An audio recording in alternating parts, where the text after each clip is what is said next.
पवन सिंह हमेशा कुछ अलग करे के, कुछ अलग सोचे के माने नियत से चाहे नेचर से जानल जाले। बाकी पावर स्टार पवन सिंह के बीमारी बा, उनकर मेहरारू कहले रही है ज्योति सिंह, अभी ले मेहरारू हमेशा कहन कि तलाक नहीं खेबै, तब मेहरारू कहले रही बीमारी बा, तो इहे बीमारी बा जो नया नया करे के सोचे ले, उहे एगो बड़का बीमारी बा, पूरी में कर देल बानी केहू से ना होई। बाकी हम बता दिए वीडियो में बनल रहा, एगो बात बतावे वाला बानी खास, जे पावर स्टार पवन सिंह के बर्थडे वाला गाना के बारे में बात करे वाला बानी। गाना फाइनली शूट हो गइल बा। बाकी एगो और बात बतावे वाला बानी सो कि पावर स्टार पवन सिंह का प्लान कर रहल बाड़े।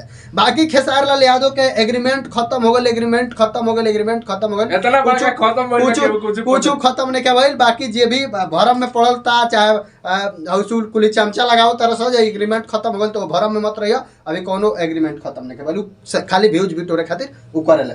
बाकी हम बता दी कि पावर स्टार पवन सिंह के एगो गाना और एल्बम का बर्थडे पर 5 जनवरी के बर्थडे बा, पूरा भोजपुरी इंडस्ट्री जानता।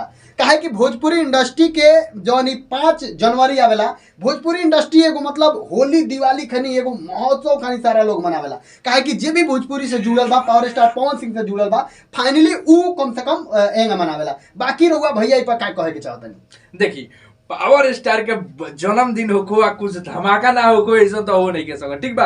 अब पवन सिंह ऐलानो कर दिले रहन कि 5 जनवरी के देखी केहू मनाओ चाहे ना मनाओ, वैसे देखी केहू के ना मनैला से केहू ना एथी से उनकर बर्थडे रुक ना जाए। एगो बात हमरा के बताई, ई 2023 जौन ई 2023 खत्म होके बाद 4-5 दिन और ये 23 में बा, ये 2023 में पावर स्टार पवन सिंह बहुत बड़ा बड़ा गाना दिले बड़े।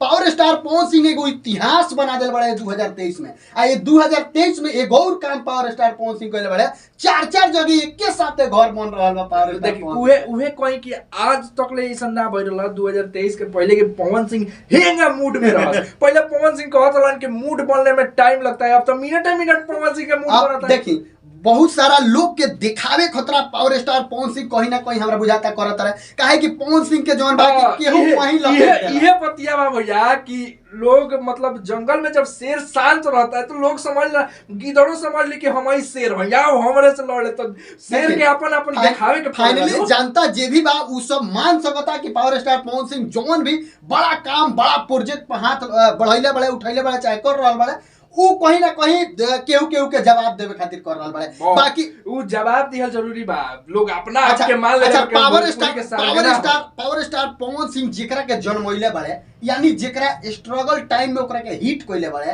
पावर स्टार पवन सिंह हमरा लागता कि लमसम 32 साल से गा रहल बड़े, जिनमें कि 20 साल से फिल्म इंडस्ट्री में बड़े। ओकरा बाद भी बहुत सारा लोग के उ बनौले बड़े, वो जगह पर पहुंचेले बड़े, अपना लेवल में बैठेले बड़े, छोटा छोटा कलाकार के बड़ा बनैले बड़े। ओकरा बाद भी जब वो बड़ा कलाकार बन जाला, बड़ा लोग बन जाला, तो पावर स्टार पवन सिंह के कहीं ना कहीं कीचड़ उछाले के चाहेला, उनका छवि पर चाहे उनका नेचर पर वो लोग जौन बा की ताना मारेला, जेकर पावर स्टार पवन सिंह के लगे कोनो लेवले नहीं है। अरे तो नीचड़ लोग नीचड़ काम करबे करी भैया। देखी पावर स्टार पवन सिंह के ना आज तक ले गिल्टी फील भइल बा कि हम इनकरा के बनैनी एथी कहनी जे जेंगा उनकरा लगे शरण में गइनी हम बनैनी बस। एगो और पवन भैया से हमनी के मिलल बनी, एगो और नेचर लागेला पवन भैया के, जैसे कि अगर पवन भैया के बारे में केहू कुछ गलत बोलता तो अगर पवन भैया से कहता केहू तो कहे छोड़ो जाने दो यार, जिसके नसीब में जो है उसका ऊपर वाला वो ये करेगा। लेकिन पावर स्टार पवन सिंह के बारे में गलत सोचे वाला लोग के हम बता दी कि पवन सिंह अपने काम से जवाब देते हैं, अपने जो है कि कर्मों से जवाब देते हैं। आज तक 32 साल से स्टार बन के जवाब दे रहे हैं आप लोगों का, कम से कम यही पर ध्यान देना चाहिए। काहे कि पावर स्टार पवन सिंह अगर आज ना रही है तो वो उनकर गाना आजीवन रही। काहे कि भोजपुरी में भिखारी ठाकुर, भरत शर्मा, इस सब लोग के बाद अगर केहू सबसे बड़ा रिकॉर्ड और इतिहास बनौले बा जेकरा ना रहला के बाद भी गाना बाजे, तो पावर स्टार पवन सिंह का नाम लेवे में कतई गलती नहीं। देखी ई तो रहल पवन सिंह के बारे में बात। अब बात कर लेवे के हमनी के बर्थडे के गाना के बारे में। तो बर्थडे के गाना का बहुत ज्यादा फुटेज वगैरह वायरल होता है, तू लोग देख लो फुटेज आगे लागल देख लो। हां लेकिन ई हमनी के नहीं सम कह सकत भैया कि एग्जैक्टली ई उहे गाना के फुटेज है। कैसे कि पवन सिंह तरह तरह के एक समय पर 3-4 को शूटिंग चलत रहता। हो सकता कि 1 जनवरी के इनकर कोनो गाना आवेला हो, चाहे पावर स्टार फिल्म जोन आवत तो ओकर शूट हो, तो हमनी के कहल देखो अब उ कामे का कोइला जन के लोग जान जा तो ओकरा के छुपा के लेके क्या जब बम खानी उड़ी तो भोजपुरी कह देले बड़न कि भोजपुरी इंडस्ट्री में एकदम ऐसी डगमगा देवे के बा। आ एगो औरी खबर ई बा कि सुने में आवता कि पावर स्टार पवन सिंह के बर्थडे होने वाला बा दुबई में, ठीक बा। गाना में हेलीकॉप्टर तो पवन सिंह खाती आम बात वही आरती न्यूज वाला भाई बा उतार दे हेलीकॉप्टर। बाकी पवन भैया से हम ये कहे वाला बानी जे पवन भैया तारा बर्थडे के सेलिब्रेट जोन बा के हमनी के करे वाला नहीं असन। अब तू भैया दुबई में करैबा त के फ्लाइट के टिकट कटवावे जाई उतना। अरे तो हेजा की कटल जाई माने एजा काटे के पड़े माने एगा तारा सामने यूपी बिहार में कहीं करते त आदमी चली। बाकी जितना लोग वीडियो देख रहल बा चाहे पावर स्टार पवन सिंह के टीम से एगो बात बता दी कि गाना जोन बा तू लोग बार-बार पूछत रहलो कि गाना आखिर कब आई, तो 1 तारीख चाहे 5 तारीख ये मिला लो। 1 तारीख चाहे 5 तारीख एग्जैक्ट डेट बा। 1 तारीख के ना आई तो 5 तारीख के अगर पावर स्टार पवन सिंह 1 जनवरी के अगर पिकनिक खातिर कोनो गाना गौले हुई है तो वो 1 जनवरी या 31 तारीख के आ जाई।